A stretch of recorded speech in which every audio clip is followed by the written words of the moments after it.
Ok. Ok. Muito boa noite a todos. Estamos muito felizes, entendeu, com mais uma iniciativa da Associação Comercial, Industrial e Agrícola de Teresópolis. Muito felizes também com a nossa Universidade Corporativa, que está trazendo muito conteúdo de qualidade. E hoje nós temos uma grande honra aqui de trazer dois convidados muito especiais, que eu vou falar resumidamente sobre eles, tá? E entendeu, já fica aí já a nossa gratidão.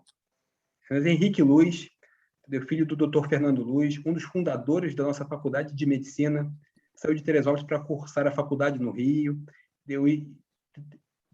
então trilhou uma brilhante carreira depois de 43 anos na mais prestigiada firma de auditoria do mundo, a PwC, que todos vocês devem conhecer. Certamente. Foi sócio e vice-presidente por 32 anos. Hoje, ele é um dos membros dos conselhos do Burger King, da Oi, do IRB, do Grupo Maringá, e ocupa a presidência do Conselho de Administração da Celera Farmacêutica. Isso é conselheiro e foi presidente do IBGC, que é o Instituto Brasileiro de Governança Corporativa.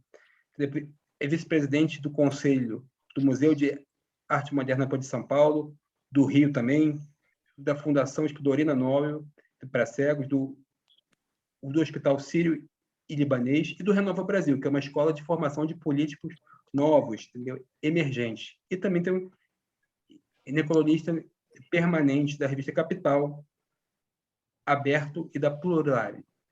A Gabriela, que também veio, entendeu, para brilhantar o nosso evento. Eu tenho, já falei aqui, temos a grande honra de ser cliente da Vedacity, nossa empresa, nosso grupo, nós vendemos, nós distribuímos os produtos da Vedacity, tá? Então, ela é conselheira do grupo de administração do grupo Vanguard, que tem na sua holding a Vedacity, Shopping Center Norte, em São Paulo, empresas tipo de agronegócio, imobiliárias, e hoje, atualmente, é presidente do IBGC, é da Trackfield e também da SBVC, que é a Sociedade Brasileira de Varejo e Consumo, e também do Museu de Arte Moderna de São Paulo, conselheira emérita do Instituto Capitalismo Consciente, mentora e acionista. Então, nós temos aqui duas pessoas brilhantes. Queria, mais uma vez, agradecer a presença de vocês, deixar vocês à vontade para eles transmitirem para o conteúdo. No final, nós vamos abrir um espaço também para perguntas dos nossos associados e amigos. Tá? Então, mais uma vez, muito obrigado, Henrique, e fica à vontade para fazer a sua apresentação aí, tá bom? Obrigado, Felipe. Eu vou subir aqui, se eu for capaz disso. O problema aqui é sempre esse aqui. O problema é mais de natureza tecnológica do que qualquer outra coisa. Já sumiu aqui esse negócio da AB.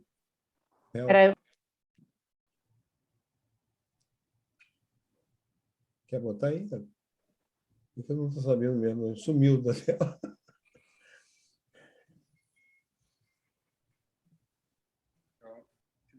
A Gabriela, também te coloquei como co-host, como co-anfitriã. Se você tiver também aí a apresentação, pode colocar.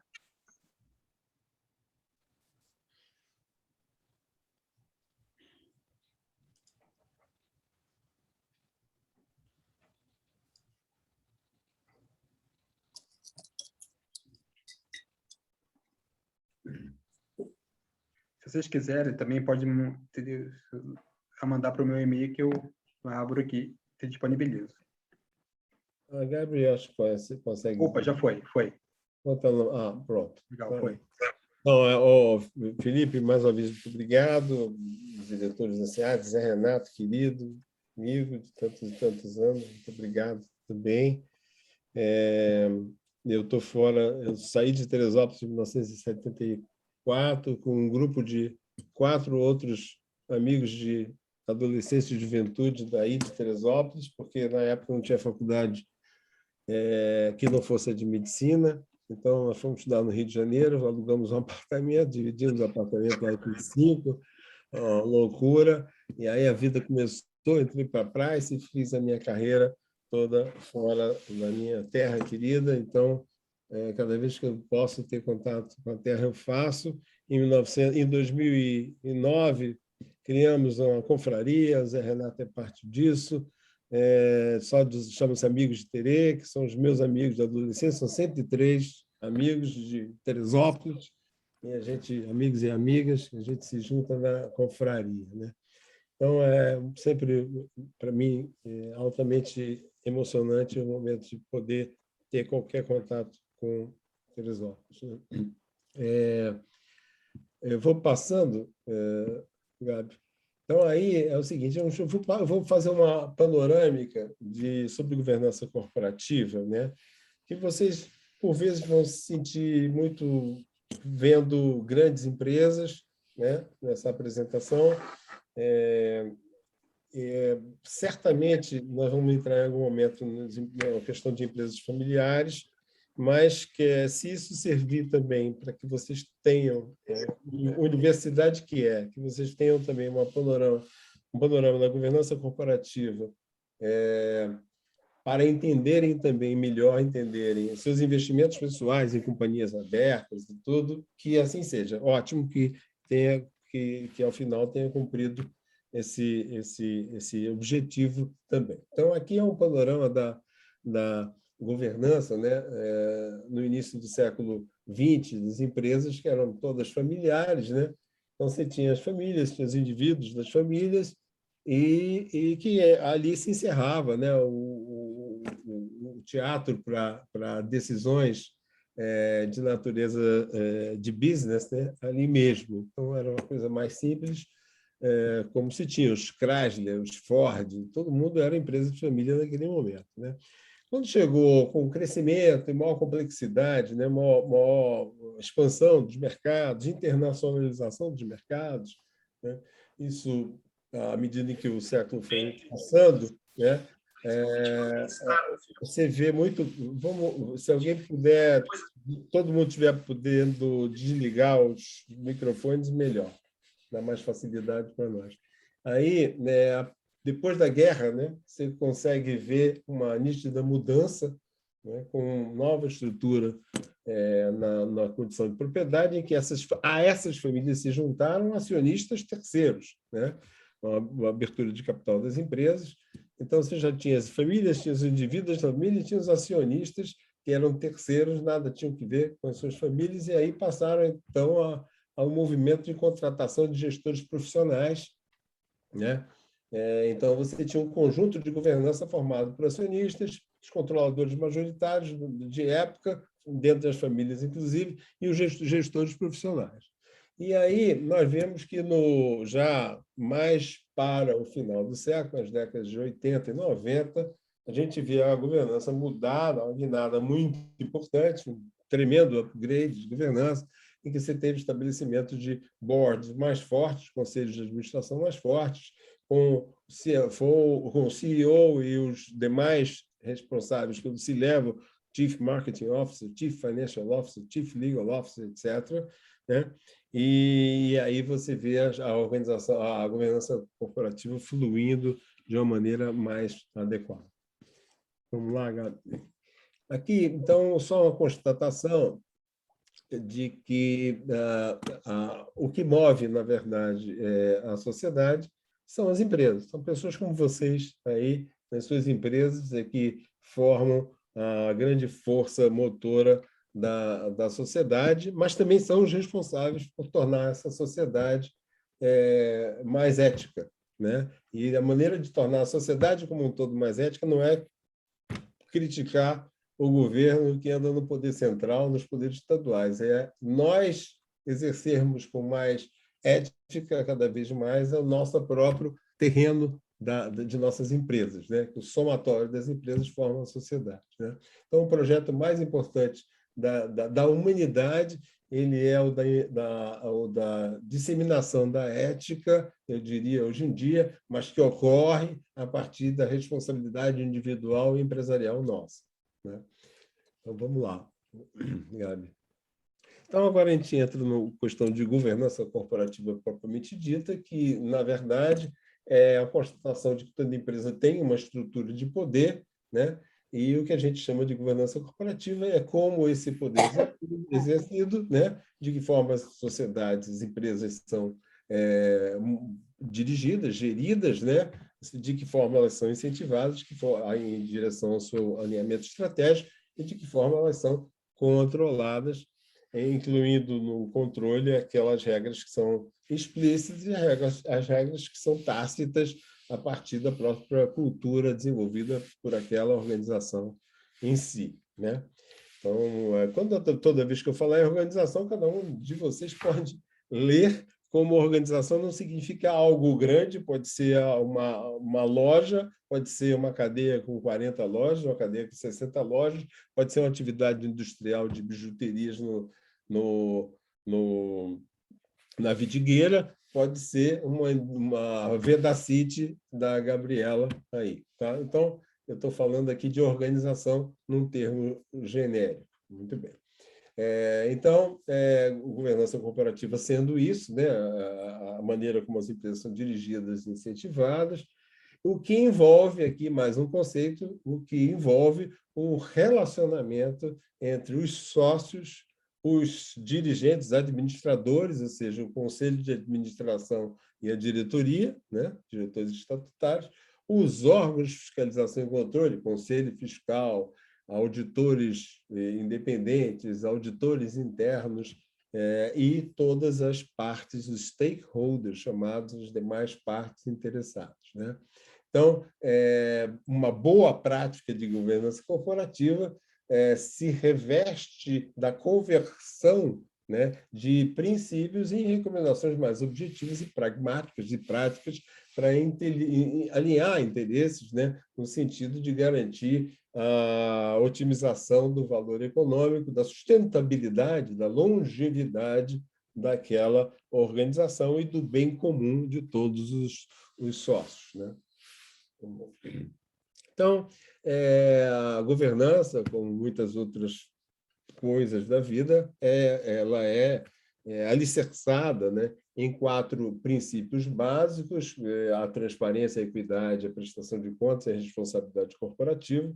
Isso daí é algo que é escrito em pedra, de certa forma, esses 4 princípios. Se você for a qualquer sistema qualquer instituto de governança do mundo, não é só o IBGC, qualquer um do mundo, ele vai ter esses princípios de governança descritos dessa maneira, uma ou outra pequena variação, que não é para eliminar esses 4, mas senão por subdividir um deles em 2. Mas, a rigor, esses 4 princípios vão estar em qualquer parte do mundo como os alicerces de uma boa governança corporativa. Eu vou entrar um pouco neles agora.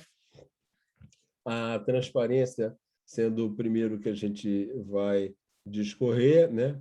A transparência significa a vontade de uma empresa, seja ela de que também for, de prover informações, de dar informações às suas partes interessadas, seus stakeholders, né?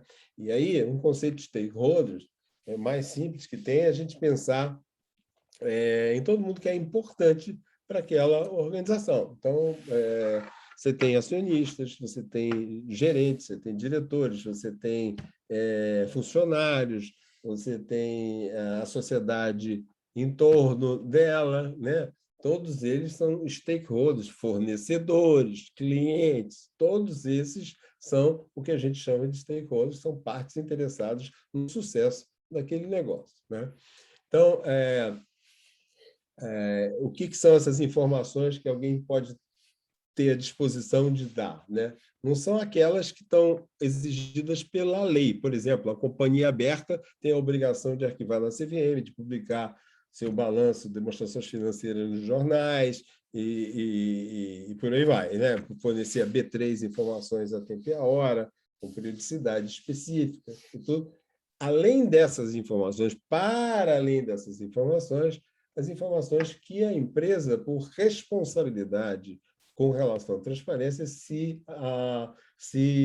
demanda, se exige divulgar para satisfação dos seus stakeholders. Então, uma boa definição de stakeholders são aqueles que tomam risco, né? Os funcionários tomam risco? Claro que tomam risco, né?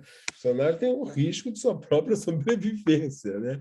Então, eles tomam risco. Os funcionários são pessoas super interessadas no sucesso de um negócio, porque eles não querem botar em risco o seu próprio sucesso como pessoas. Então, a gente tem que ler, numa leitura moderna, os funcionários são colaboradores e alinhados com uma estratégia. Por isso que eles tomam risco e por isso são stakeholders, né? Então, a construção de relações de confiança é super importante também nesse processo.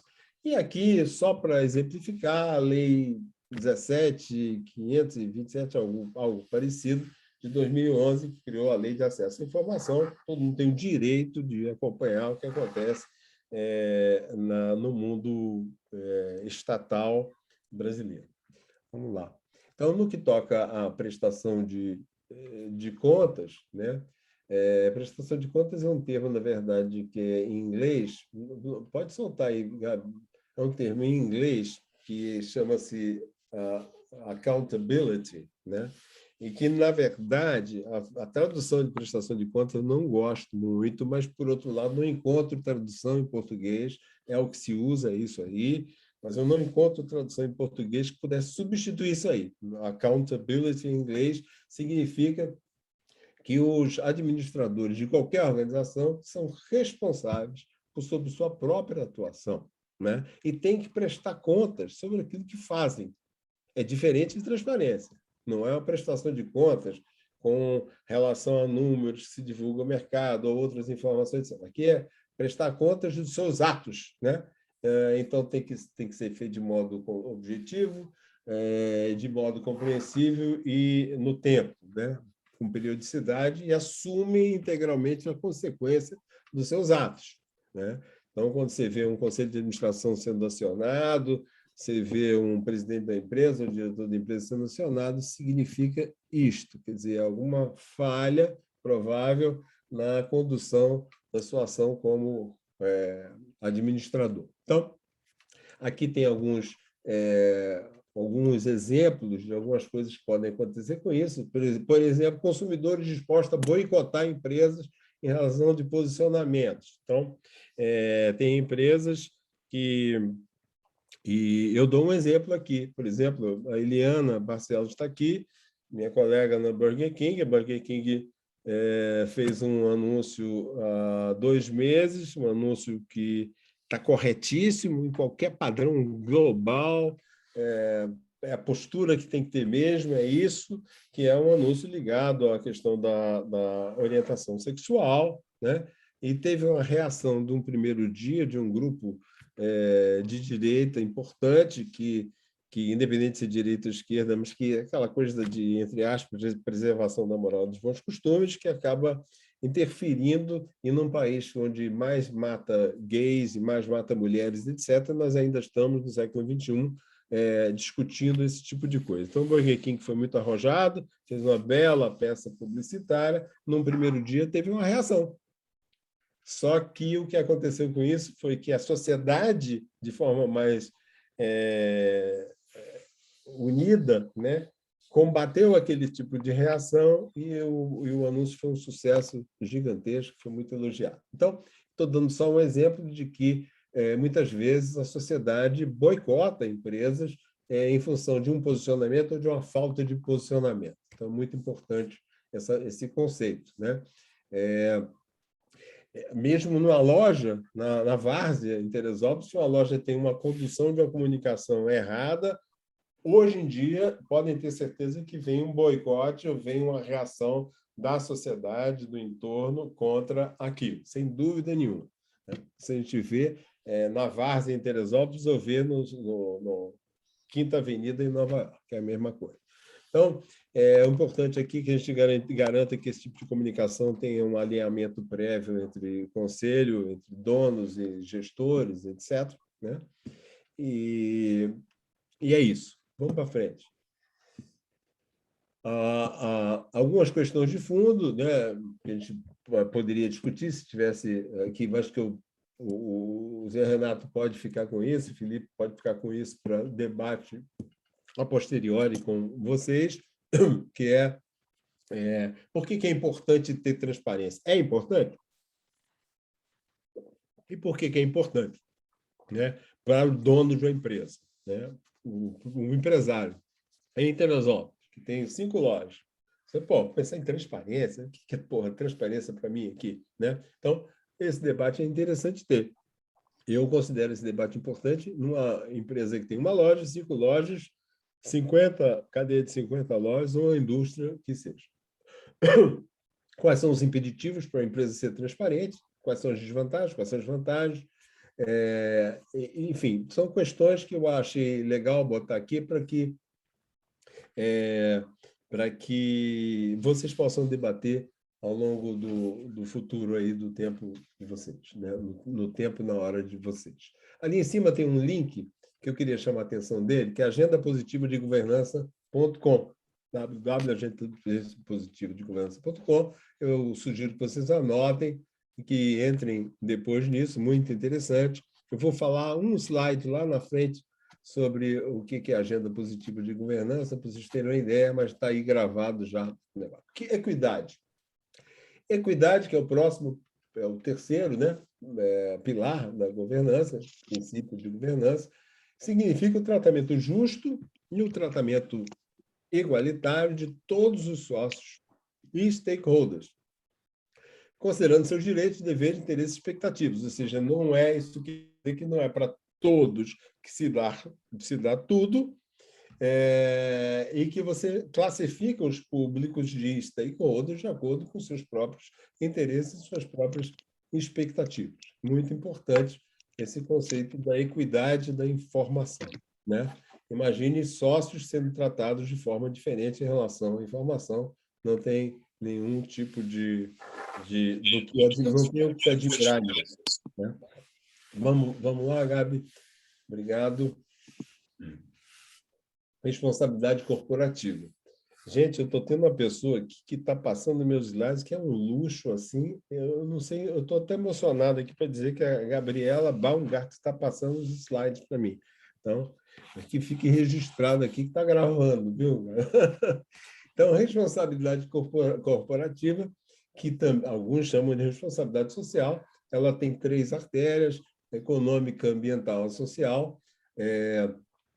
Muito em voga atualmente. A gente fala muito aqui sobre ESG, né, ou ASG, ambiental, social e governança.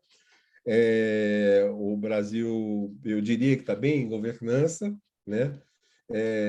Mas ainda está pobre, eu diria, na questão da preservação da natureza. E eu também acho que o Brasil tem muito o que fazer ainda na questão social. Não que eu esteja me referindo aqui à distribuição de riqueza, luta de classe, nada disso. Eu estou falando do social. Eu acho que as empresas têm que se preocupar mais com o entorno que tem, com a melhora da qualidade de vida das pessoas que lidam com a empresa, seja de funcionários, de todos os stakeholders que eu já me referi, né? Existe uma questão também da diversidade, que é muito relevante, ultra relevante nesse contexto. Eu acho que tanto Gabriela quanto eu mesmo, mais humildemente eu, estamos no dia a dia, somos defensores árduos, né? Aguerridos na questão da diversidade em todas as suas dimensões, né? E Gabriela e eu somos mentores de programas de formação de mulheres conselheiras.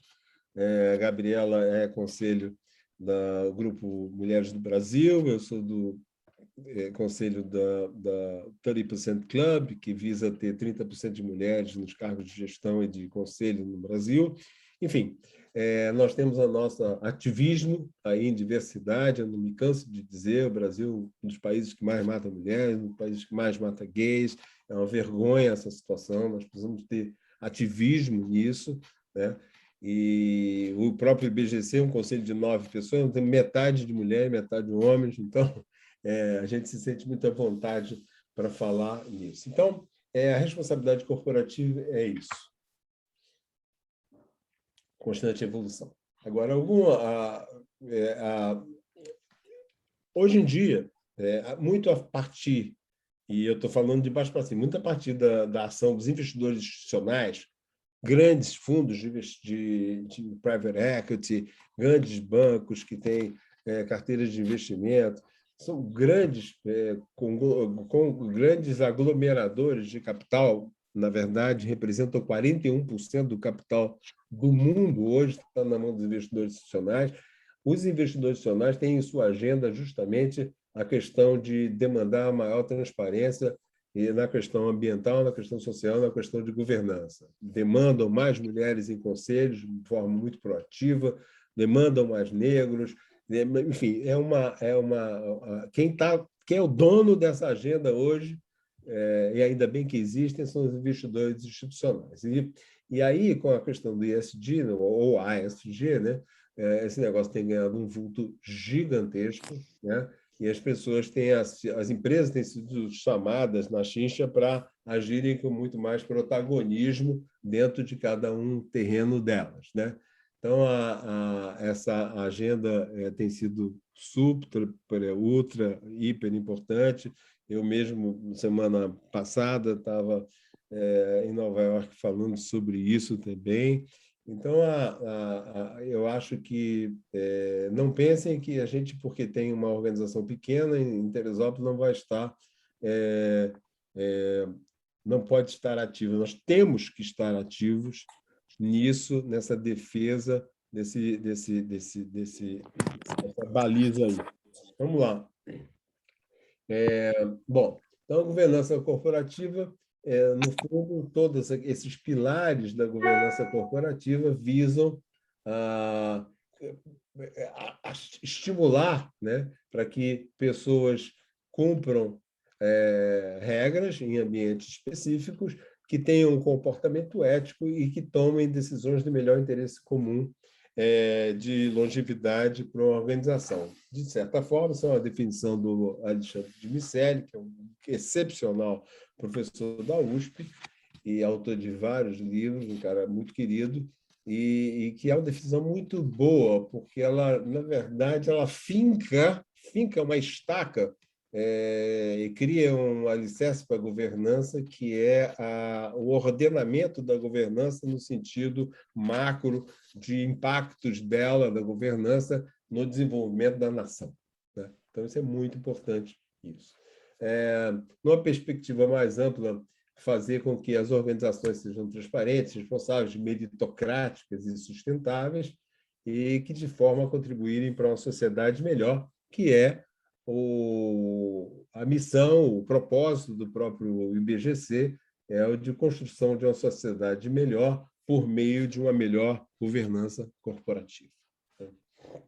Bom, aí a governança corporativa, eu falei de propósito do IBGC, aqui estou trazendo de novo a questão do propósito, raison d'être em francês, da organização, da empresa, da entidade,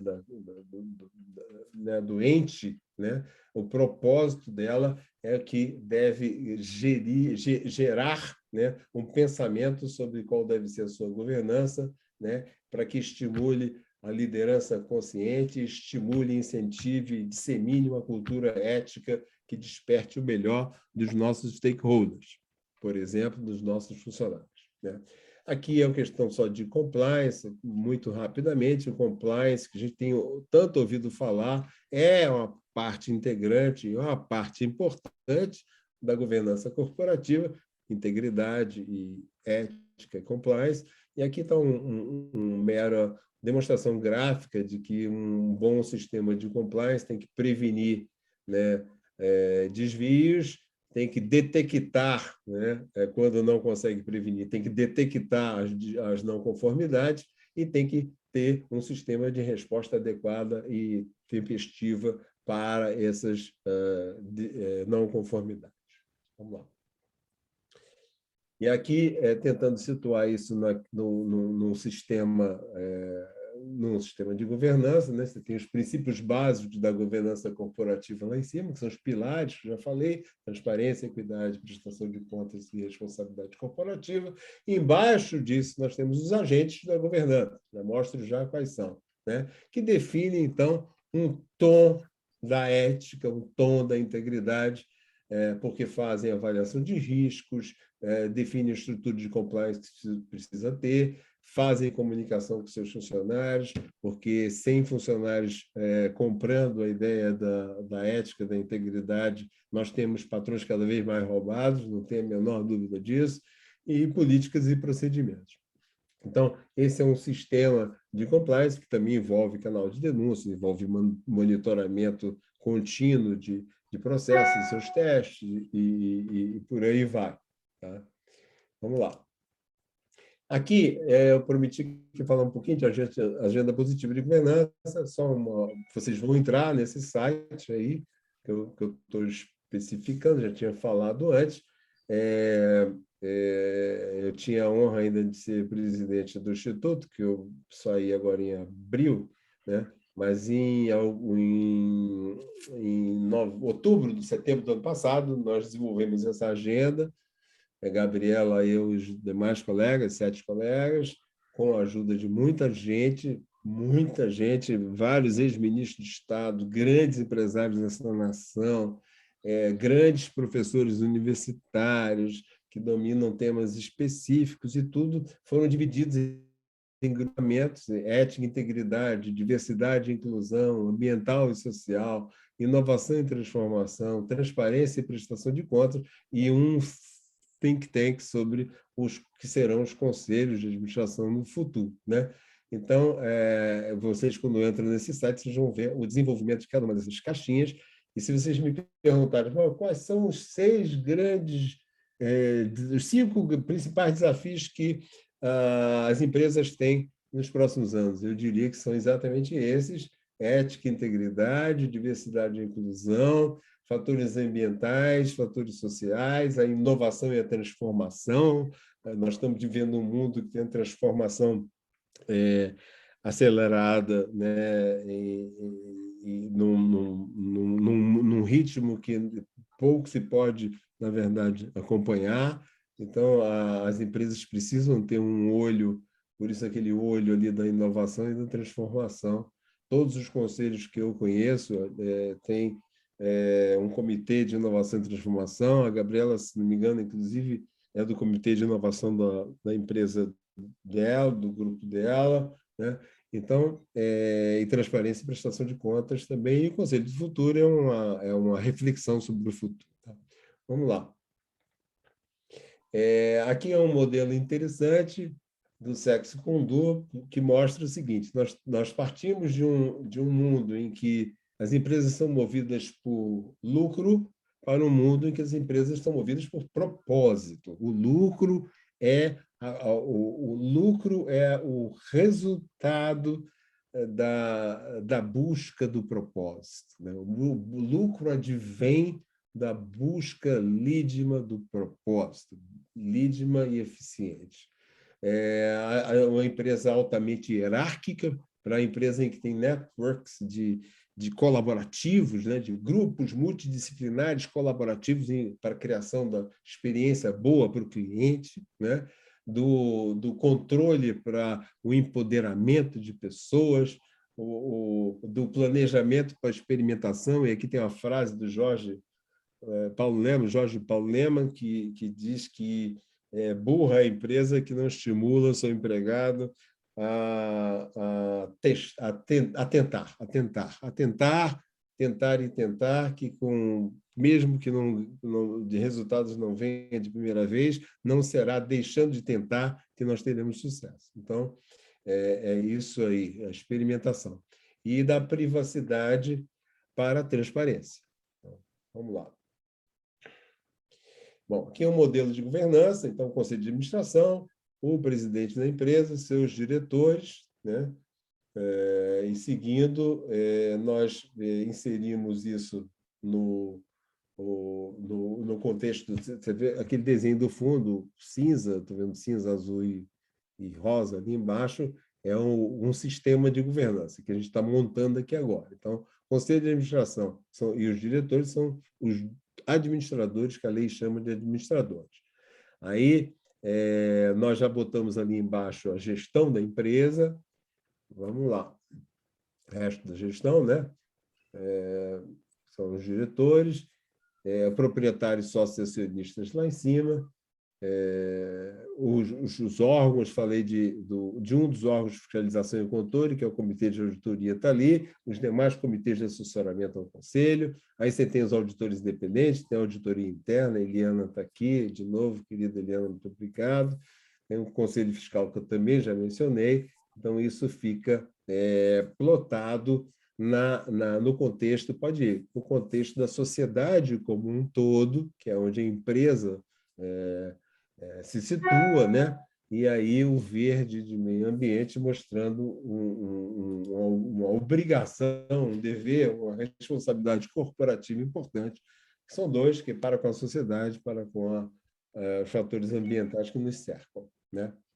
Bom, uma verdade absoluta, que é importante a gente ter em mente, aí foi aqui que eu trago para a questão é uma cadeia de lojas, é uma loja, é uma organização industrial com todos os estados do Brasil, multinacional, não importa. O fato é que, para a governança corporativa, para nós do IBGC, não existe uma governança única para todas as organizações e não existe, embora o IBGC tenha o seu guia de melhores práticas de governança corporativa, ninguém tem aquilo tudo ao mesmo tempo, todas aquelas melhores práticas. Então, a governança não é única para todos os tamanhos de organização. O importante é que os princípios e valores relacionados com a governança possam ser internalizados e possam ser adotados na sua essência.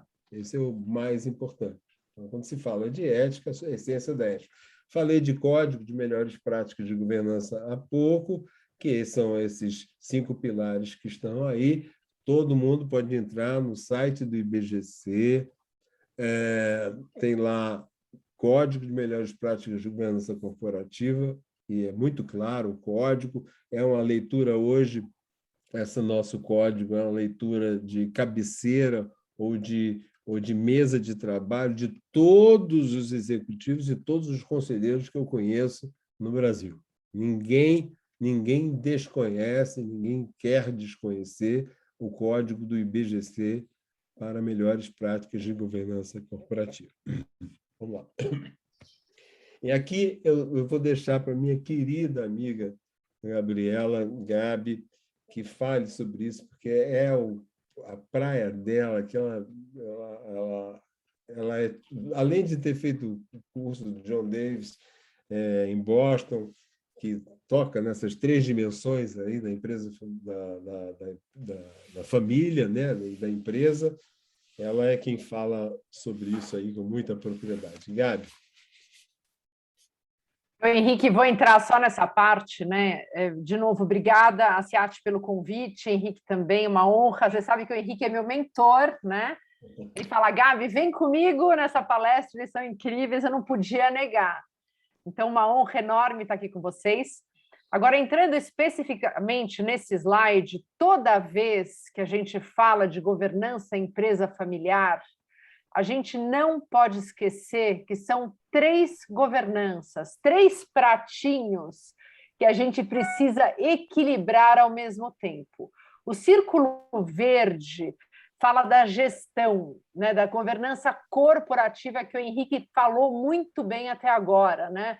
O que é governança, quais são os seus princípios, enfim, quais são as melhores práticas. Então, esse círculo verde é a governança que zela pela empresa, né? Com 4 grandes focos, né? O conselho ele olha a cultura, ele olha a governança, ele olha a estratégia e ele supervisiona a gestão. Né? O Henrique trouxe bem isso. Essa é uma divisão até do nosso colega Paulo Vasconcelos, professor lá do IBGC. Então, você tem uma interseção importante, né? Então, esse círculo verde, a governança empresarial, a gente não pode esquecer da governança familiar, que é esse círculo laranja, que é o círculo número 1, que cuida das relações da família com o negócio, né? Você pode ser membro da família e não necessariamente sócio.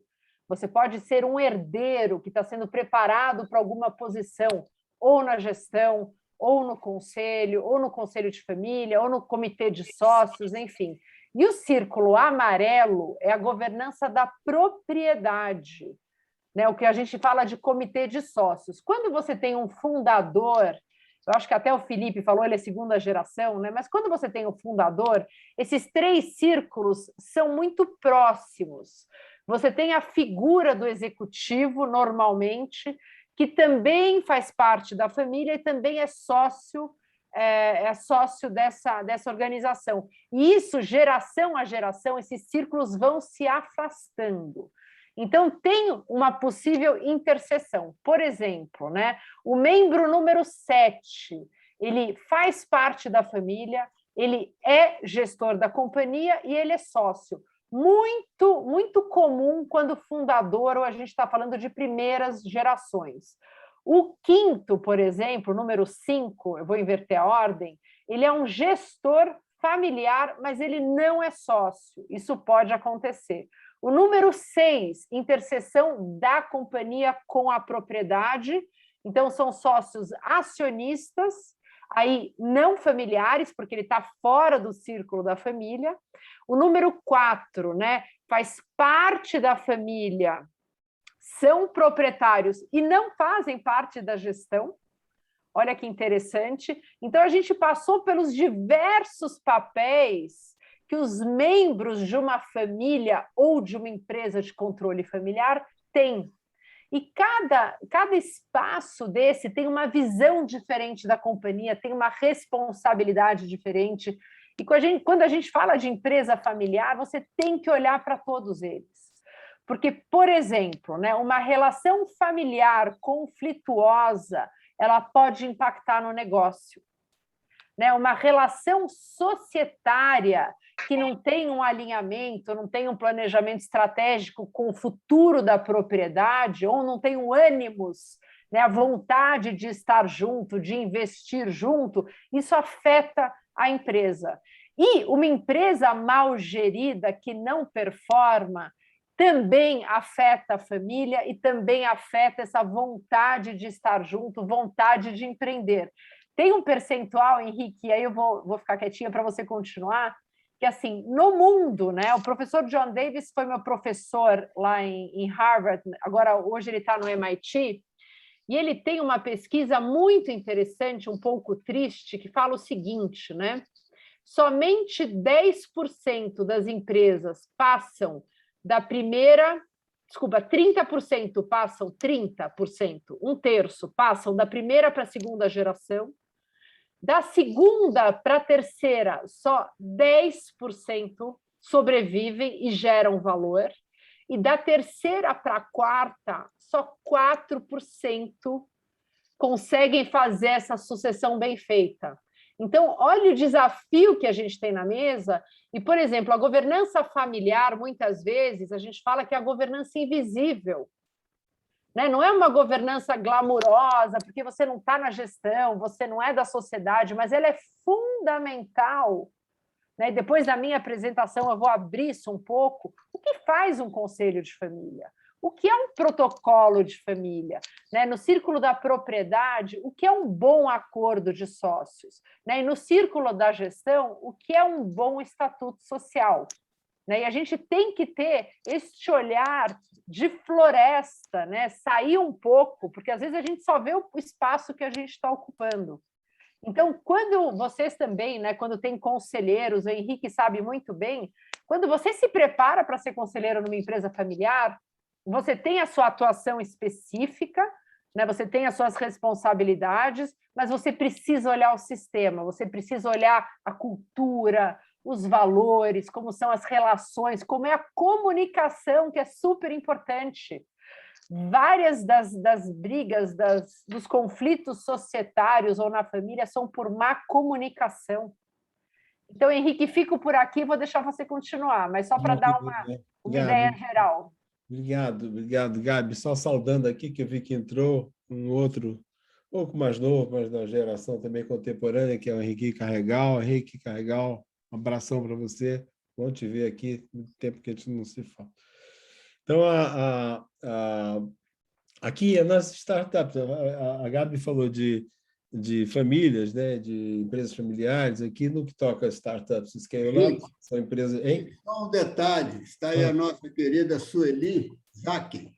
Ô, Sueli, está aqui? Está aí. Oh, Sueli, querida, minha amigona, muito querida por mim. Sueli, um beijão para você. Ótimo que você esteja aqui. Então, no que toca a startups, scale-ups, né? Que a gente fala, porra, mas esses meninos lá na Faria Lima, no Leblon, criando startups, não sei o quê, porra, tão longe de governança. Sim, no inicinho, ali na esquerda, quando criam a ideia, né, um empreendedor, 2 meninos, está certo, não estão pensando em governança. Aí começam a se aproximar na medida em que começa a ter necessidade de implementação de controles internos, profissionalização de pessoas que estão perto deles, etc. Contratos entre os sócios para ter tudo bem definidinho, né? Aí você começa a ver governança se interessarem por governança. Aí vem novos sócios investidores, como a Gabriela como eu sou, somos investidores em startups e tal. Então, quando você quer abrir para novos sócios, obrigado, Gabi. Esse charme eu não consigo fazer, só a Gabi consegue fazer esse negócio de vermelhinho ali, é bacana para caramba. Aí depois vem nós precisamos mentoria do nosso negócio, precisamos do Zé Renato para nos ajudar. Tal.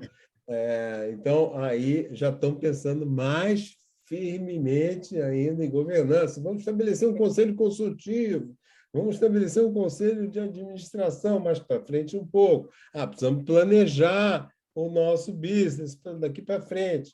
Por quê? Não, porque eu estou de olho no próximo degrau ali, que é entrar novos investidores mais pesados para financiar a nossa expansão como empresa.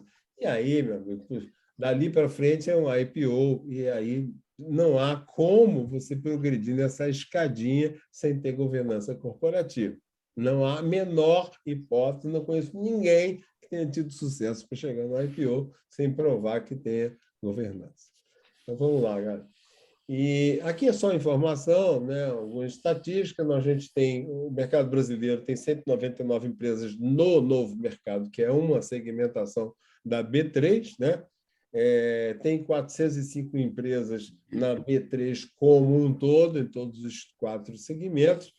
Aí temos 2.358 empresas registradas na CVM, que não necessariamente são empresas negociadas em bolsa. Temos 2 milhões de empresas que ainda não incluem as microempresas, né, e suas derivações, e nós temos um Brasil de 20 milhões de empresas. Então, é um vasto Brasil, tá certo? Mas pouco atingido ainda pela governança, daí o nosso propósito de dizer que uma construção da sociedade melhor depende de boa governança, né? Aqui é uma... Como é o que eu fiz aqui? Vocês estão vendo essa tela toda? Estão, né? Então, tá bom. Então, a estrutura de controle no Brasil você tem a empresa fechada, a gente tem uma empresa aberta que tenha controlador definido, por exemplo, sei lá, Votorantim. Bom, vou dar uma estatística aqui. 95% mais ou menos das empresas abertas, das empresas negociadas em bolsa, são empresas com controlador definido. Essa é a realidade brasileira. Você vê aos Estados Unidos, você vai à Inglaterra, é ao contrário, 99,9% das empresas são aquele terceiro bloco da direita ali, cor laranja, são as abertas sem controladores definidos, que são as corporations, que se chamam em governança, e eu mesmo tenho 3 empresas que eu sou conselheiro, que são as 3 são corporations, não tem controlador definido. O que cria, na verdade, um outro tipo de desafio. Se o desafio do meio ali é a questão da fundador, do empreendedor, de manutenção de controle, etc., esse é o grande dia a dia de desafio. No primeiro da direita, o desafio é mais sofisticado por causa do que se chama de risco de entrincheiramento, que o conselho de administração fica um pouco entrincheirado entre os acionistas, que não têm controle sozinhos da organização, e os executivos. Então, esse é um outro tipo de desafio complexo, vários e vários cases de Harvard estudando a corporation e o poder numa corporation. Vamos lá, Gabi. Acabou? Então, pronto. Então, olha...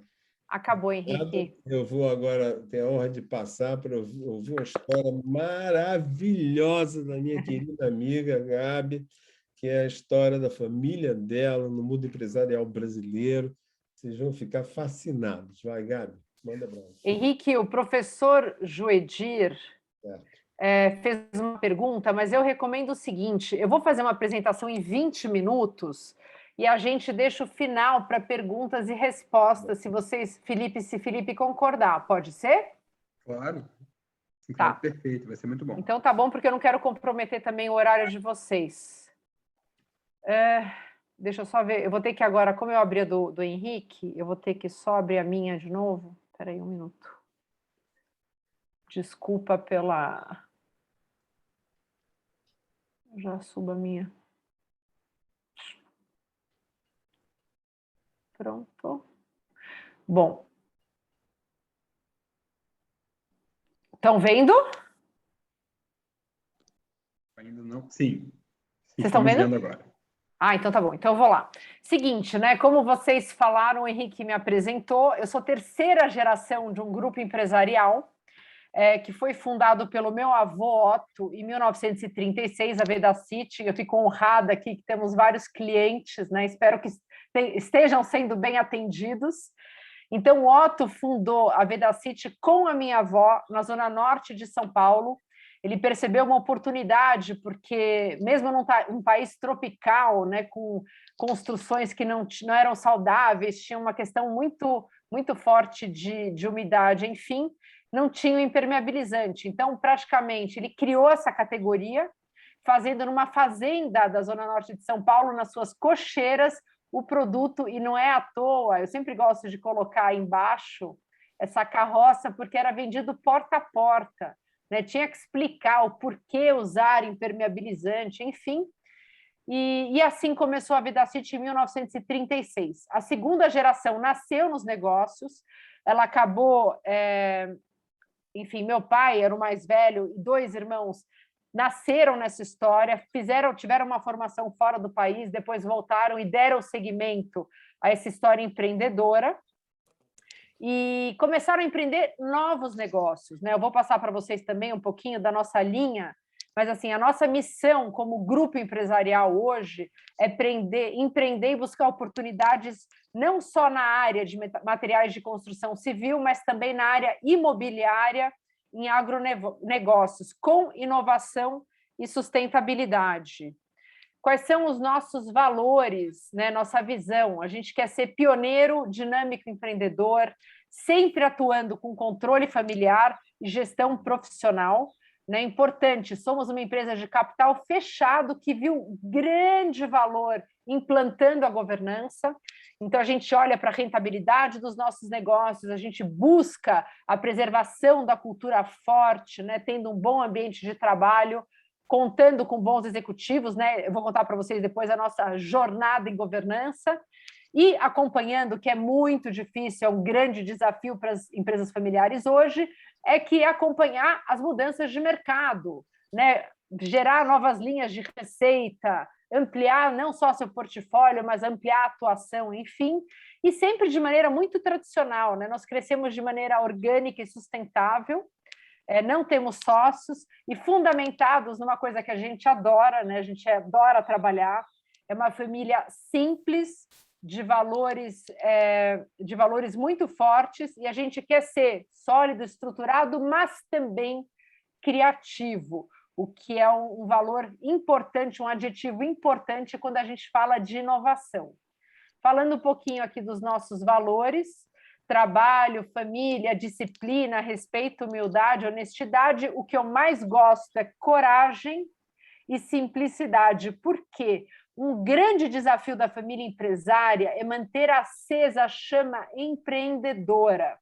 Normalmente, a gente vê isso muito forte no empreendedor, no fundador, mas geração a geração, a tendência das famílias empresárias é se preocupar mais com a preservação de valor do que com a criação. Eles perdem o apetite ao risco, eles têm mais resistência ao usar. E é isso que a gente tenta manter vivo dentro da nossa companhia.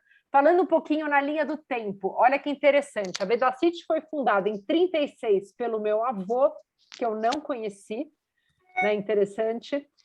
Ele faleceu exatamente 1 ano antes do meu nascimento. A segunda geração também empreendeu. Aqui vocês observam, eu vou colocar um laserzinho. Aqui a gente tem um agronegócio, a gente é exportador de grãos e carne. A gente tem um grande desenvolvimento imobiliário na Zona Norte, que é o que a gente chama de Cidade Center Norte. São 600 mil metros quadrados, onde a gente tem 2 shopping centers, o Expo com feiras, né, congressos, feiras, vocês imaginam que a gente passou na pandemia, e a gente tem um hotel corporativo que é o melhor, o mais, vamos dizer assim, de melhor qualidade ali da região norte. A gente também tem um braço, acho que o Henrique trouxe bem, né, do ESG, da nossa responsabilidade com a sociedade, com a comunidade do nosso entorno. Então, a gente tem 2 institutos e agora a gente tem uma VC que acelera, investe em startups e scale-ups. Então, é importante, né? A primeira geração empreendeu a Vedacity, que foi a grande base, né? Que inclusive nos permitiu ter recursos para desenvolver os outros empreendimentos. A segunda geração entra com esse bloco enorme de novos negócios. E qual foi o papel da terceira geração? Organizar a casa. Né? Nós viemos com a implantação de governança, a gente viu que a família foi crescendo. Se não tivesse governança, a gente não manteria os acionistas alinhados. Né? Queremos ser sócios, queremos estar juntos, conseguimos juntos, né, desenvolver uma estratégia para crescimento dos negócios. Então, esse freio de mão que a gente puxou, a gente parou de empreender, a gente organizou a companhia com a governança, eu vou contar um pouquinho para vocês, e aí a gente traçou novamente uma grande trilha de crescimento. Falando um pouquinho, deixa eu só mudar aqui, engraçado. Aqui, a nossa estrutura hoje de governança, né? E fiquem tranquilos, não começou assim. Eu vou contar um pouquinho do nosso timeline de governança, mas hoje a gente tem um conselho de administração, uma boa área de governança, com uma secretaria de governança que nos ajuda muito nesses fluxos, ata, pauta, agenda temática, no fluxo da governança e na comunicação, que é super importante, eu recomendo. Inclusive, se vocês têm conselhos, né, e têm secretários de governança, o que a gente chama hoje até de governance officers, tem um curso no IBGC que prepara este profissional para essa função, que é de grande valia. A gente tem uma assembleia de sócios, a gente tem um comitê de sócios muito ativo, que se reúne quinzenalmente para ver estratégia, novos negócios, como é que o acionista ele tem acesso a qualquer tempo a todas as informações da companhia. Ele não atravessa a governança, ele não atropela a governança, o conselho e seus comitês, mas a transparência na informação para o acionista, para nós, grupo, é muito importante para manter os sócios juntos, acreditando no seu desenvolvimento estratégico. A gente tem alguns comitês, como bem colocou o Henrique, né? A gente tem um comitê de finanças, auditoria e riscos, a gente tem um comitê de pessoas e governança. É muito importante olhar pessoas e talentos nas organizações de vocês, né? Eu sempre falo que tem empresas que são adquiridas, que são incríveis, e as pessoas saem andando pela porta, né? Então, hoje, se você quer ser uma empresa de ponta, você precisa atrair talentos. Aqui eu sempre faço uma pergunta, né? Será que a nossa empresa hoje atrai e retém talentos? Né? Então, é uma pergunta que eu sempre me faço e sugiro também nas palestras onde eu participo. E a gente tem um comitê que é muito especial, que a gente consolidou, que é o Comitê de Estratégia, Inovação e Sustentabilidade. Hoje, sustentabilidade e inovação são vistos de forma transversal na companhia. Eu não sei se vocês já ouviram falar em empresas B, as B Corps, que tem uma pontuação, inclusive tem um instituto no Brasil que chama Sistema B Brasil.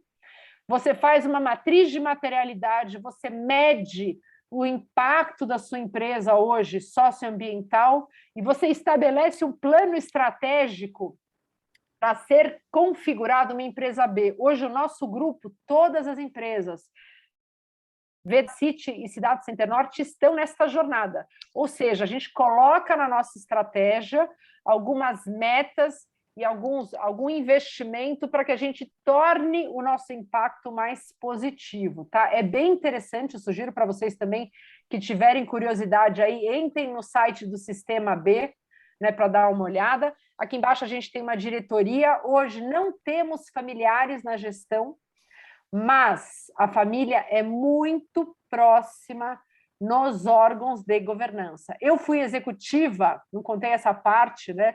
Eu tive uma carreira fora do grupo, depois eu fui executiva em Cidade Center Norte por 18 anos, e eu vou falar para vocês, hoje, estando em comitês e conselho, eu trabalho tanto ou mais do que quando eu era executiva do grupo. Então, quem está nesse momento de implantação de governança, né, são mudanças importantes, mas a gente realmente se reinventou nessas posições. Aqui em azul claro, como eu falei para vocês, Henrique, tem a Emília Ribeiro que quer entrar. Você consegue admitir ela? Já liberei, tá? Obrigado. Ah, tá bom. Tá aparecendo aqui, desculpa. Mas assim, aqui em azul claro, a gente tem os órgãos da governança familiar, ou seja, o Conselho de Família, os comitês de comunicação, eventos, engajamento e Assembleia de Família, onde os cônjuges também participam. Indo diretamente, né? Governança é uma jornada, a gente vai criando musculatura passo a passo, é uma linha de amadurecimento que não tem fim. O Henrique colocou bem no gráfico dele, né? Você tem governança para qualquer tamanho de empresa. Governança não é só ter um conselho, governança é ter processos, controle, transparência, né? Até você chegar no IPO, enfim, que aí você precisa ter um primor de governança. Mas, assim, nós começamos em 2003, tendo os primeiros contatos. A família, isso é importante também, uma dica para vocês. Quanto mais vocês puderem envolver os membros da família nessa jornada, né? Eu sou muito grata ao IBGC, porque eu aprendi o que era governança no IBGC, trocando informação com outras famílias empresárias, fiz todos os cursos que vocês puderem imaginar, e aí chegou a hora de plantar a governança, que a gente vai vestir esse sapato e vai ver se dá certo. Então, estou aqui, né, para falar para vocês que a gente está implantando, enfim, está nessa jornada de governança e ela fez toda a diferença para o nosso grupo empresarial, que está indo para a 4ª geração. Lembra das estatísticas que eu falei? Só 4%. Então, a gente está no 4%, né, da amostra mundial, provando que governança dá certo. Mas é um processo que exige disciplina, aprendizado. Tem uma amiga nossa que foi conselheira do IBGC, a Mônica Conrads, das Duas Rodas, né? Que ela fala, Gabi, a boa governança é a possível para o momento, mas a gente precisa persistir, a gente precisa aprender, a gente precisa sempre se desafiar a dar um passo a mais. Por quê no final do dia? Porque a gente toma as melhores decisões para a companhia e prepara, você agrega valor a ela e a todas as relações com os stakeholders. Mas, assim, o que é interessante também é a meu respeito, né? Eu comecei, tudo que está em azulzinho aqui, eu comecei a ser conselheira aos 35 anos de outras empresas. Ou seja, eu era executiva do meu grupo e eu fui presidente da Associação de Shopping Center, do São Paulo Convention Bureau, depois eu fui da Piccadilly Calçados, eu passei por empresas de construção civil, de transporte, me apaixonei pelo tema, porque eu vi o poder de transformação e alinhamento que a governança tem, principalmente nas empresas de controle familiar, onde a gente sabe, eu não sei se todos aqui são de empresas de controle familiar, a gente mistura razão e emoção. Né? Se a gente não separa bem aqueles 3 círculos e tem as conversas que são difíceis nos fóruns corretos, a gente pode colocar tudo a perder. Então, só voltando aqui, a gente se associou ao IBGC em 2010, meu pai faleceu em 2010 e, infelizmente, né, a gente percebe que quando ocorrem esses fatos na companhia, a governança ainda mais é necessária, a gente coloca a liderança à prova, né, o alinhamento dos sócios à prova, a gente acelerou ainda mais esse processo de governança, que foi conduzido pela 3ª geração, mas foi consentido pela 2ª. A gente passou a ter um conselho consultivo, depois um conselho de família, um conselho de administração, reviu o protocolo várias vezes, enfim, e a gente chega aqui em 2021 com uma governança para uma empresa de capital fechado de extrema performance, né? E a gente está sempre revisando. Outra coisa importante, qual é o perfil do conselheiro que eu tenho na minha companhia? Né? Eu recomendo que você olhe a tua estratégia, né? Primeiro, onde estamos, para onde vamos, quais são as competências que eu preciso ter nessa mesa, Henrique colocou muito bem, a diversidade gera valor, eu tenho pessoalmente uma bandeira muito forte de mulheres em conselho, diversidade em conselho, né? Então, assim, uma sugestão aqui que fica, hoje 44% das nossas cadeiras em conselho e comitê são mulheres, né? E 44% são até 50 anos, também é um conselho muito jovem, né? Então, essa diversidade de faixas etárias, diversidade de gênero, de cultura, de religião, enfim, e sempre tendo, logicamente, a competência técnica para entregar a estratégia que está na mesa. Tá? Então, falando um pouquinho, o Henrique já falou, né? Eu sempre gosto de voltar, porque eu me apaixonei pelos princípios da governança. E quais são os benefícios que essa história inteira traz para nós? Né? Ela alinha os interesses, ela traz clareza nos papéis, reduz conflitos, que é super importante numa empresa de controle familiar, a gente toma decisões de melhor qualidade, a gente mitiga riscos, a gente melhora a nossa eficiência operacional, além de melhorar a imagem da companhia. Os bancos, normalmente, né, perguntam qual é o grau de governança da tua companhia, você tem acesso mais fácil, a menor custo, na verdade, ao capital, que é super importante. Falando um pouquinho, né, do comitê de sócios, eu vou falar mais 2 minutos para a gente não comprometer aqui o tempo de perguntas. O nosso comitê de sócios, ele acompanha os negócios, ele tem 24 horas acesso a todas as informações. Os sócios falam de dividendos, eleição do conselho, novos negócios, uma proposta, uma oportunidade que vocês devem também ter acesso aí semanalmente. Qual a nossa estrutura de capital, nosso endividamento, os fundos, financiamentos, diretrizes estratégicas e orçamentárias de sócio, porque eu estou falando aqui numa empresa de capital fechado, onde o sócio tem muito poder. O conselho também tem, mas muitas coisas você regula no teu acordo de acionistas, o que vai ficar numa matriz de alçada, né, da gestão, do conselho e dos sócios. Tá? A gente avalia essa governança, a governança é um investimento, você tem que ter bons conselheiros, bem remunerados, engajados na sua empresa, isso custa. Então, a gente quer que o sistema de governança seja do tamanho ideal para o nosso negócio, e a gente olha esse orçamento de governança, que também é um ponto importante, que muitas vezes a gente não fala. Né? Aqui, falando um pouquinho, hoje a gente tem 6 membros, metade independente, né? E metade que são das famílias. Então, a gente monitora, acompanha desempenho, olha as políticas. O conselho também é guardião desses valores, do objeto social e da governança da organização, além de toda a parte estratégica. Deixa eu ver se eu passo aqui um minuto. Falando um pouquinho, eu falei para vocês que a gente foi, né? A gente migrou de um conselho consultivo para um de administração. Sempre vem aquela pergunta, Gabriela, precisa? Eu conheço empresas que ficam super bem com o conselho consultivo. O que você não pode é tomar decisões nos fóruns errados. Decisão de sócio é de sócio, conselho consultivo recomenda e olhem a matriz de alçada decisória de vocês, das companhias de vocês. Se não tiver claro, reflita, faça de novo. Os documentos não podem estar na gaveta. Para fechar, qual foi o nosso processo de modernização? A gente não gosta de falar de profissionalização, por quê? Os membros da família sempre foram muito profissionais.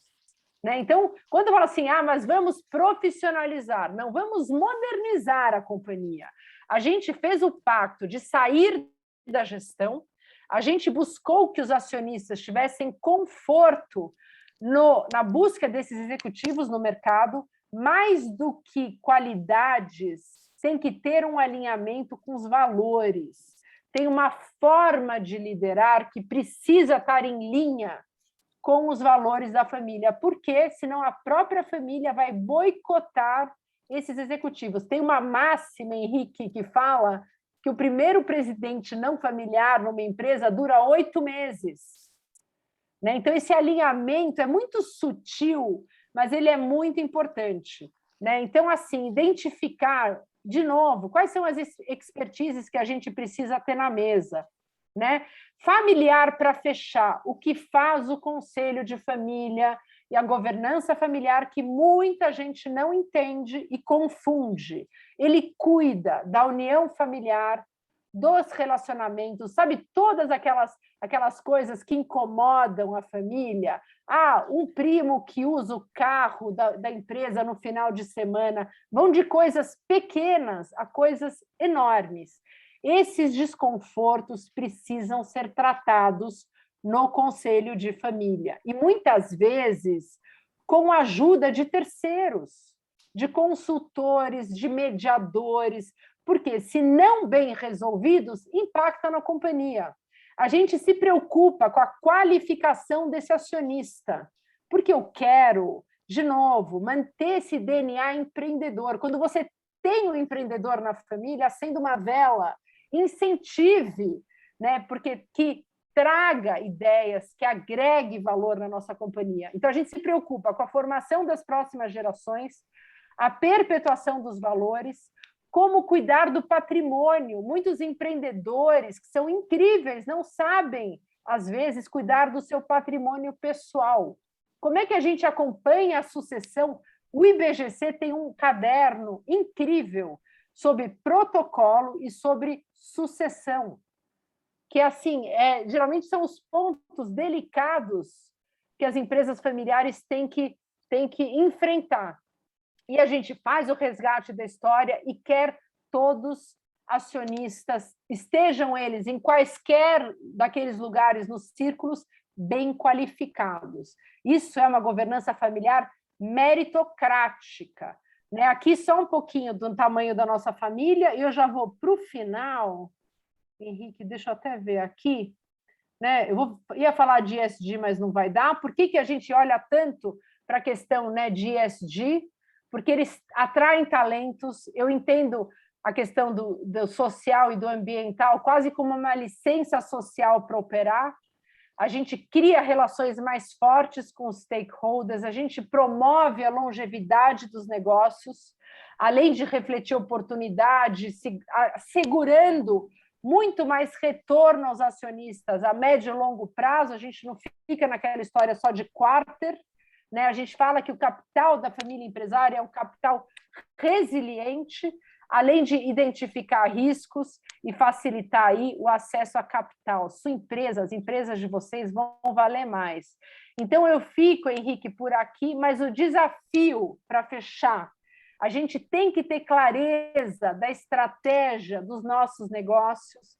A gente precisa sempre alinhar as expectativas dos acionistas, levando em conta todos os stakeholders que são impactados pelo negócio.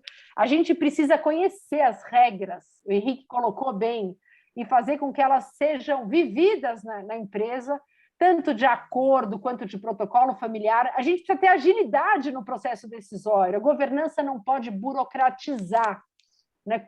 Tornar as nossas empresas complexas. A gente precisa de agilidade e qualidade nas decisões que a gente toma, preservando culturas e valores, tendo clareza na comunicação, órgãos de governança de alta performance, migrando possivelmente, né, num modelo de representatividade que é muito comum nas empresas familiares para um modelo de meritocracia, ou seja, os familiares que são competentes devem estar nos lugares corretos, agregando valor às empresas familiares. Eu vou só tirar, então, a minha apresentação para a gente ouvir um pouquinho vocês. Só um comentário, Gabi. Gabi, como sempre, absolutamente, fundamentalmente brilhante em tudo que faz. Deu essa ótima palestra. Imagina. Mas ela fez um comentário muito digno de nota. Há 10 anos isso não seria verdade, mas hoje o é. É o seguinte, uma empresa com boa governança, ela passa a acessar capital de empréstimos mais baratos do que uma empresa que não tenha governança adequada. Então, eu tenho isso, eu sou conselheiro de um grupo empresarial familiar, né, que, ao estruturar a sua governança, passou a acessar claramente com bancos como Itaú, Santander e outros, uma linha de crédito com juros mais baratos do que se não tiver a governança. Então, é uma coisa muito interessante. Isso não é antigo, isso é novo no Brasil. E eu acho que o IBGC cumpriu um papel importante e já conseguiu isso aí. Desculpa, viu, Henrique, que eu me estendi um pouco. Eu posso ficar mais 15 minutos, tá, Felipe? Eu empurrei a minha reunião porque eu acabei estendendo. A gente fica animado, né? E vai. Então, eu só queria fazer referência, Felipe, se você me permitir, estou vendo uma pergunta do Juedi, que já estava aqui, deixa eu voltar a ela, está no bate-papo. Sim, claro, fica à vontade, pode responder a pergunta do Juedi. Se quiser, também posso ler para você. Ele quer a Conseguiu definição acessar? sobre a IKEA. Tá. Isso. Então, a IKEA, Juedi, é um caso interessante, porque, aliás, não é incomum, de certa forma, no caso europeu.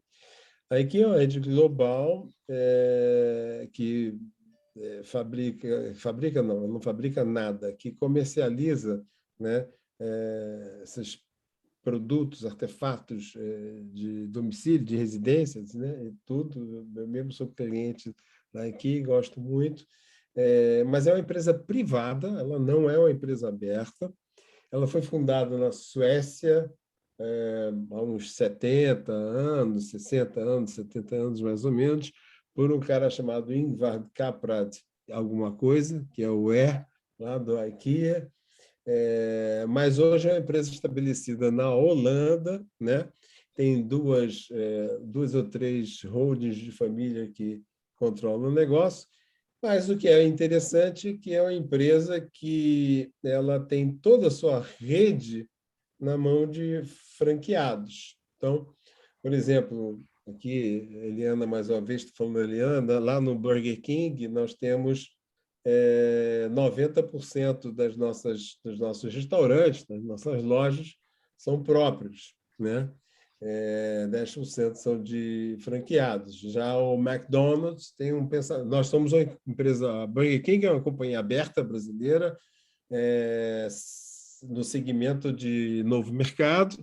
McDonald's é uma empresa fechada, mas que tem a relação inversa. Nós temos 90% de lojas próprias, McDonald's tem, sei lá, 75%, 80% de lojas franqueadas, né? É um inverso de pensamento de negócio. Mas a IKEA é isso, é isso mesmo. O Henrique, sabe o que me chamou a atenção? Por isso que eu perguntei, desculpe aí que eu acabei não esclarecendo, é porque eu acho que era em 2009, 2010, uns anos recentes, quando ele morreu, ele passou um testamento que essa empresa hoje pertence a uma ONG, ou seja, ela é uma empresa sem fins lucrativos. Isso é que eu achei dentro do município de governança, não sei se você tem Uma essa fundação, notícia. na verdade, é Uma fundação. É por isso que eu conheço esse conceito dentro da governança. Eu achei, quando eu estava lá em Nova York, lá na NRF, quando eles deram essa notícia que tinha passado, era uma fundação, né? Eu vejo como é que é uma empresa que tem franquia e é uma fundação. Isso que me causou Então, é curiosidade, interessante porque a fundação tem ações, né, daquela empresa, mas a lida de governança da fundação com a empresa é uma lida de acionista. Nós somos a fundação, nós somos acionista, porque os recursos que a gente tem para a nossa causa, né, a causa da fundação, advém do sucesso do negócio do varejo da IKEA.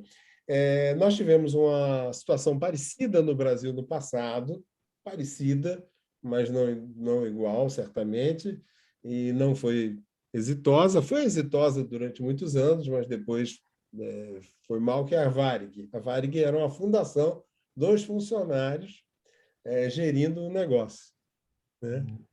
Então, é interessante também esse caso no Brasil. Mas a IKEA é como a C&A também tem a sede na Holanda, é uma empresa privada, me parece que, não estou me lembrado, mas eu acho que nos últimos poucos anos também se tornou uma companhia aberta, mas a IKEA mantém-se fechada.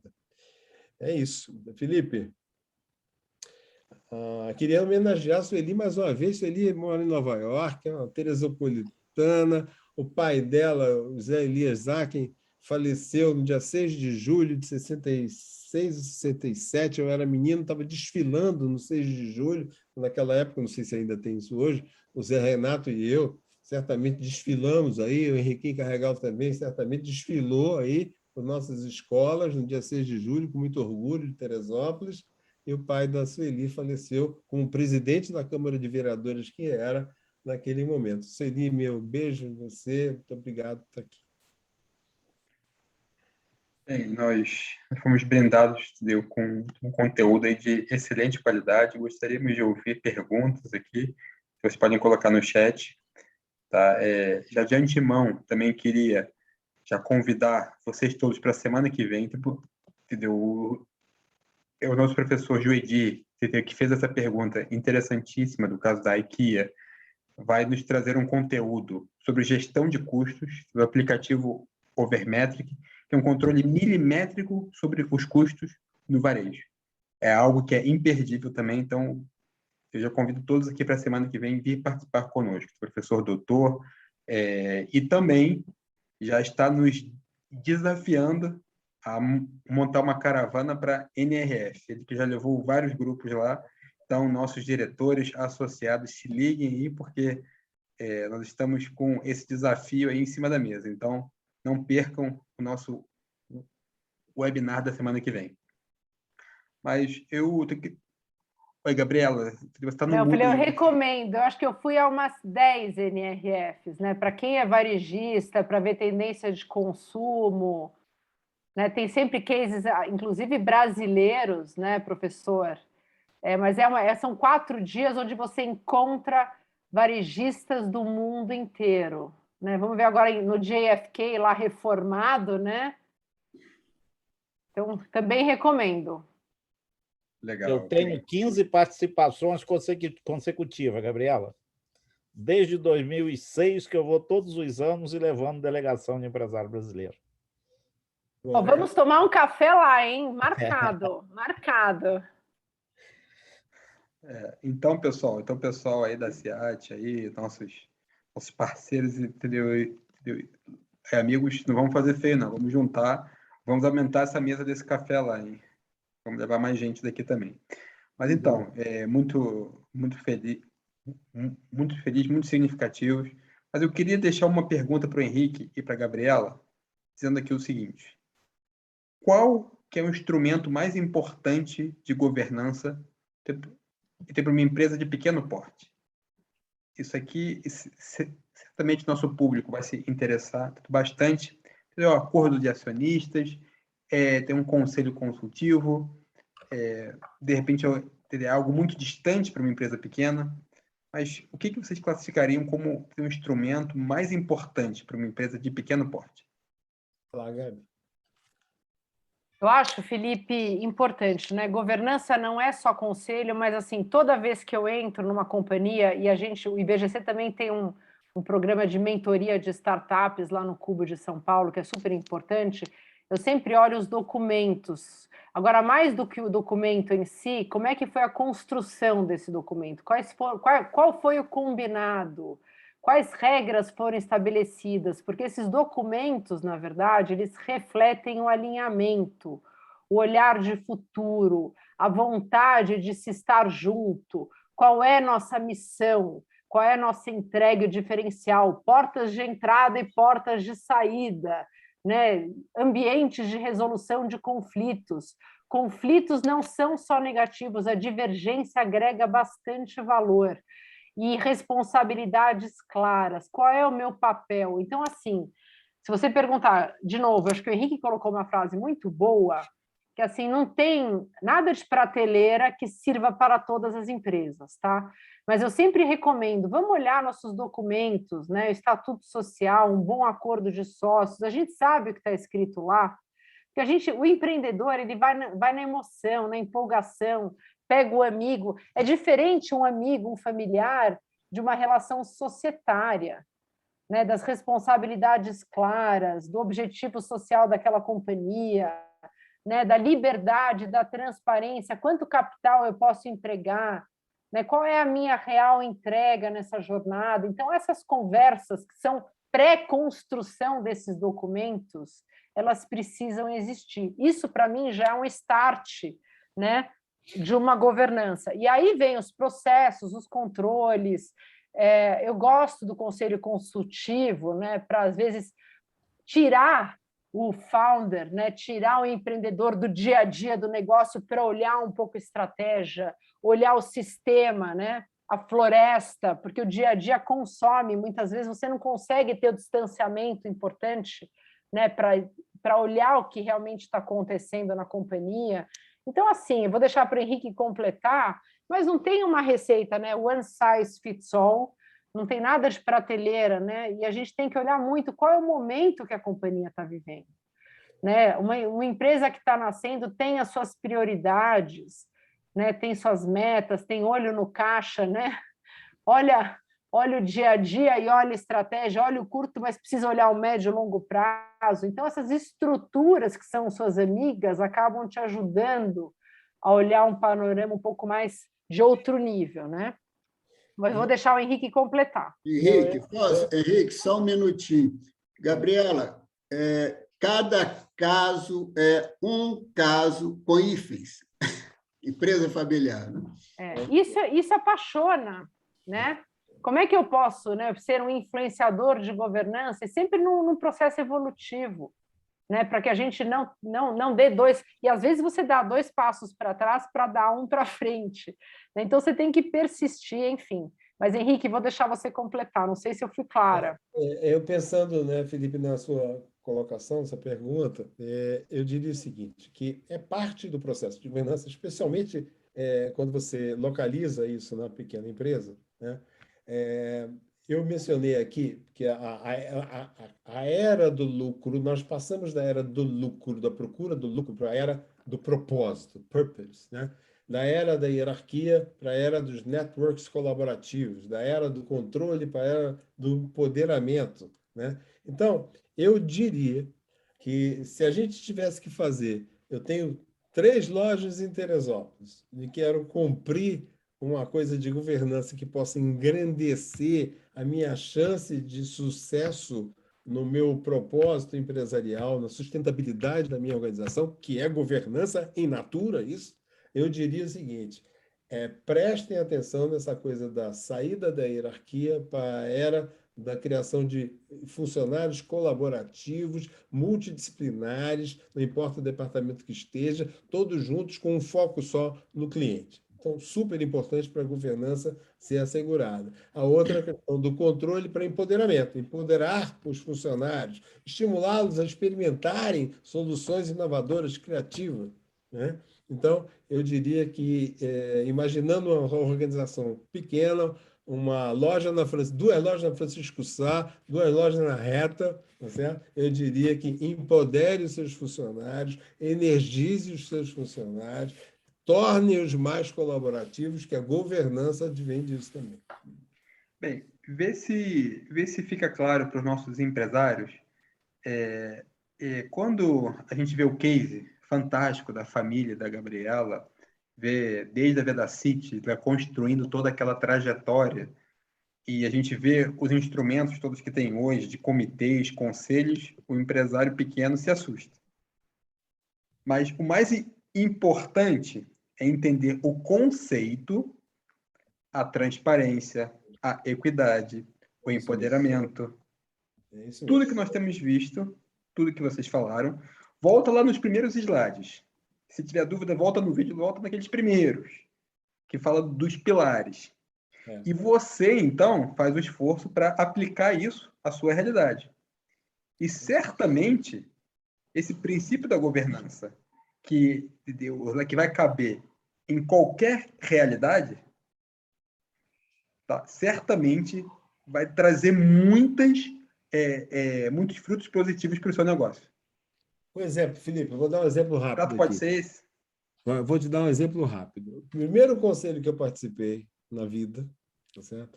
Era uma empresa construtora, tá certo? Que poderia ser a construtora do Tataco em Teresópolis. Eu não sei o nome, não me lembro do nome da construtora do Tataco. Mas pode ser a construtora do Tataco. E aí ele queria... Algarve. Algarve, isso mesmo, Algarve, que é a terra lá da... O empresário, o que ele precisava? Ter um conselho consultivo que, na verdade, era cingido a duas pessoas, eu, que ajudava a empresa no planejamento estratégico de seus negócios, e um outro colega, Zé Ricardo, que fazia parte de controles.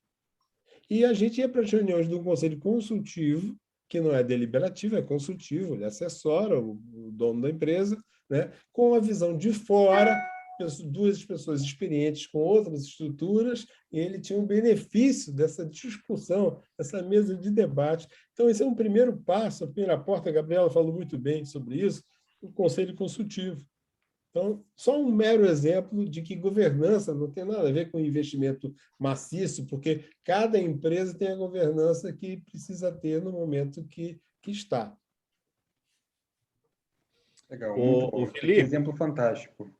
Uma Felipe, construtora daqui da cidade que usou esse recurso. Muito bom. Oi, Jodir, pode falar. O Felipe, é mais ou menos, governança é mais ou menos o que eu digo. A Gabriela, que tem experiência da NRF, eu sempre digo aos empresários que vão comigo para Nova York o seguinte: olha, não olhe a tecnologia que está sendo utilizada, olhe os princípios que norteiam a tecnologia. Porque se você olhar a tecnologia, você volta para o Brasil totalmente, talvez tenha que procurar um psicólogo no dia seguinte. Então, não olha a tecnologia, olhe os princípios. A governança também a gente pode analisar, ou seja, não olha a tecnologia que eu vou usar para a governança, olha os princípios. Porque se você começar a construir os princípios básicos da governança, e principalmente, né, a liderança, principalmente numa pequena empresa, é fundamental o exemplo, né? Diz que o exemplo não é a melhor maneira de liderar, é a única. Então, se você tiver um propósito claro e tiver usar os princípios que norteia é mais fácil, talvez, criar não vamos dizer assim, a papelada da parte burocrática da governança, mas o dia a dia da governança, talvez você consiga até fazer mais fácil do que numa grande empresa. Eu até gostei do que você falou, Jodir, porque isso que você falou da voz que vem da liderança, que os americanos chamam de tone at the top e o walk the talk. Quer dizer, o tone at the top é o líder dizer aquilo que deve ser feito, né? E o walk the talk é o líder exemplificar por ações, né, aquilo que ele apregoa. Então, isso é muito importante. Tem uma pergunta para a Gabi aí. Isso, André Scherer. Muito obrigado pela sua participação. Gabriela, você consegue ler aí? Você quer que a gente faça aqui a mediação? Comunicação, você sabe que hoje, por exemplo, a gente tem um portal de governança, tá? Então, todas as atas, pautas, documentos ficam arquivados. O que é interessante, por exemplo, né? Dando um exemplo aqui, André, que qualquer acionista que queira ver, né, e você tem acessos, ele pode ter acessos a algumas coisas, outras não. Por exemplo, a gestão não tem acesso, isso é importante, a gestão não tem acesso ao portal de governança, mas ele consegue ver todas as deliberações, todos os assuntos que são tratados nos comitês. Então, a gente tem reuniões mensais, além daquelas quinzenais dos sócios na holding, reuniões, por exemplo, mensais, onde os sócios são informados, né, além do que lhes cabe a decidir, das deliberações feitas em conselho, de casos, por exemplo, né, de investimentos, dos grandes projetos que estão em curso na companhia, como, por exemplo, o planejamento estratégico. Então, o que eu estou te dando exemplos de melhoria de comunicação? Um portal, reuniões. Então, cada assunto pode ser resolvido de uma forma. A gente evita e-mail por uma questão de confidencialidade. A gente hoje tem excelentes portais aí à disposição no mercado, tem inclusive soluções nacionais e outras, né, importadas que funcionam muito bem, Atlas, Diligent, etc., que ajuda na comunicação, e reuniões, né, com a agenda de prestação de contas, mas não só de prestação de contas, mas como se fosse um grande quadro onde a gente fala como é que estão os principais projetos de forma muito simples e direta, tipo um dashboard, né? Luz vermelha atrasado, luz verde está no prazo, luz amarela, né? Requer uma certa atenção. Informação, quanto mais você informar acionistas, e de novo, né? A informação ela volta para a companhia. Então, cuidado com as decisões, por exemplo, de um conselho, seja ele consultivo, né? Uma recomendação ou uma decisão do conselho de administração, como que isso é levado de volta para a gestão, para que vire um plano de ação e seja acompanhado, e o conselho, de novo, cobra, né, o resultado daquele plano de ação, e é um sistema todo que tem que funcionar, né, com cobranças, com informação, com a qualidade da informação que a gestão hoje está levando para o conselho. Será que eu consigo tomar decisão com aquele set de relatórios, de informações, são conclusivas ou não? Então, tudo isso eu estou te dando exemplos de comunicação que melhoram a boa governança da empresa. Tá? Então, por exemplo, a gente tem comunicação para a família, comunicação para o acionista, comunicação do acionista para o conselho, do conselho para a gestão, dos comitês para o conselho, do conselho para o comitê, e cuidar, assim, da qualidade e da assertividade. Não adianta também vir com um relatório de 400 páginas para o conselho, né? Não sei se já passaram por experiências assim, mas ela tem que ser sucinta e de qualidade, com a profundidade necessária para boa tomada de decisões. E você vai cuidando dessa comunicação. Você não pode deixar um acionista sem informação, né? Se compare, por exemplo, a uma empresa de capital aberto. Eu entro lá, né, na bolsa e vejo exatamente como é que está, né? Eu investi naquela companhia, eu tenho direito a ter informação, né? Temos um planejamento estratégico, estamos cumprindo com o nosso orçamento, tem alguma coisa, quais são os riscos, né? Qual a nossa matriz de risco, como é que eles estão sendo acompanhados e mitigados, enfim. Então, aqui eu dei alguns exemplos, é muito difícil, de novo, porque cada companhia, né, tem o seu fluxo, tem os seus processos. Gabriela, agora, a raiz está numa boa estruturação do modelo de gestão, né? Modelo de gestão, governança, ESG, a condução do modelo de gestão, né? Onde você começa a integrar todos os personagens. E Zé Renato, uma coisa interessante, né? O conselho tem mudado muito, né? A gente está aí com um mercado novo, a gente viu na pandemia conselhos muito mais ativos do que foram no passado, conselhos muito mais apoiadores do que só cobradores, né, do que, na verdade, supervisionadores aí da gestão. Enfim, e os CEOs, né, também a gestão tem que aprender a tirar o maior proveito das competências que estão na mesa de um conselho.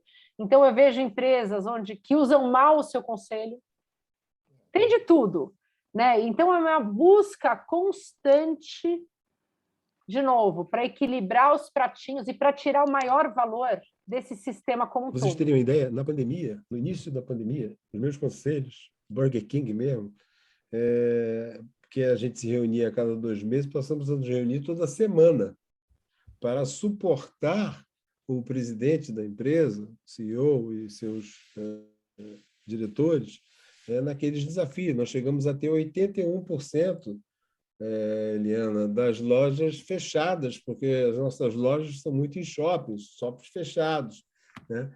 Então, o desafio era muito grande e a gente se aproximou muito da gestão, assim como em outras empresas também, a mesma coisa, que foi o que a Gabriela falou agora. Henrique, existe algum estudo aprofundado? Qual o percentual mínimo de valorização de uma empresa quando a governança é bem-sucedida? Não. Tem 2 estudos que eu estou atrás. Existem estudos que mostram que, por exemplo, a diversidade de gênero, tá? Ela tem alcançado ou tem gerado bons resultados, né? Para as empresas. Tem estudos que dizem que o capitalismo consciente, a Gabi é ligada ao movimento capitalismo consciente no Brasil, o capitalismo consciente, né, aplicado numa série de 10 anos, né, esses princípios, eles geram tanto ou mais resultado do que essas empresas ficam brigando por resultados trimestrais, né? Que é essa briga que existe muito nos Estados Unidos sobre informações trimestrais, essa briga toda por valor da ação. O capitalismo consciente, seus princípios, numa série de 10 anos, são muito mais bacanas para o entorno, para a sociedade, para a responsabilidade corporativa como um todo, e gerando tanto ou mais resultados para os seus acionistas. Mas eu não tenho um estudo que possa dizer que uma empresa com boa governança gera isso ou gera aquilo. Agora, o que eu disse aqui, e que é da minha experiência, é empírico, é o seguinte: uma empresa com boa governança acessa mercados de capitais, ou mercados de empréstimos mais baratos, tá certo? E uma empresa de boa governança, ela tem melhor resultado em IPOs. Isso eu também tenho. Tá? Essa pesquisa existe. Uma empresa com governança sólida, auditoria, compliance. Boa estrutura de conselho de administração, né? Boa gestão de C-level, bons órgãos de fiscalização e controle, bons sistemas de integridade e compliance, tudo isso formando, né, o sistema de governança, produzem melhores resultados de IPOs, tá certo? Do que uma empresa do qual o mercado se desconfia que tem uma governança. Bem colocado, Henrique. Tem uma onda de IPOs agora, né? E fica uma correria para implantar a governança, né? E é um processo que toma tempo. Se vocês verem, né? A gente tá neste processo desde 2003, né? E não termina, sempre avaliando. Temos a melhor governança? Está funcionando? Quais são os resultados que ela tem oferido aí para a companhia? Outro dia me perguntaram, viu, Henrique, se tem indicadores da boa performance do conselho. Bom, tem avaliações, né, que a gente recomenda que são muito boas também, avaliações anuais do conselho, das competências, que a gente também recomenda, enfim. Por órgão externo até. A gente contrata consultorias externas, grandes hunters internacionais aí, para fazer a avaliação do conselho. Aliás, no próprio IBGC, nós temos as Spencer Stuart que faz a nossa avaliação lá, né? Avalia o presidente, avalia a performance de cada um dos conselheiros, avalia a performance do grupo de conselheiros como um todo, em suas dinâmicas. Super bacana isso. Bom, gente, estamos nos aproximando aqui de 20 horas e 30 minutos. Eu sei que todos nós temos N demandas e situações, Mas, assim, eu gostaria, entendeu, de terminar aqui, de encerrar, dizendo que é uma realização gigante. A gente está fazendo esse evento aqui. Isso é um engrandecimento para a nossa instituição, para o nosso município, para os nossos associados. Queria expressar muita gratidão aqui para a Gabriela e para o Henrique, duas pessoas aí que são importantíssimos, que são muito proeminentes no cenário nacional e vieram nos prestigiar aqui, entendeu? Muito obrigado, Deus. A Gabriela que está empurrando a sua reunião aí, não quero prejudicar mais, mas eu vou fazer um último pedido. Leve o nosso abraço a todo o pessoal da Vedacity, em nome do Grupo da FEL, em nome da SEAT. Tá? Nós temos uma admiração muito grande por toda a história de vocês, e hoje essa admiração somente aumentou.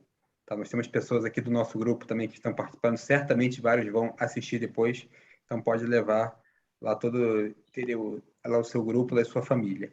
Tá? Isla Henrique, a sua paixão por Teresópolis é comovente. Venha participar mais, venha aqui presencialmente, vamos fazer um café com ideias, vamos participar, fazer seminários aqui na cidade. Nós precisamos, como você falou, nós contamos com você e com vários outros. Opa, Gabriela, levantou a mão aí? Não, estou colocando a luz aqui, estava escuro.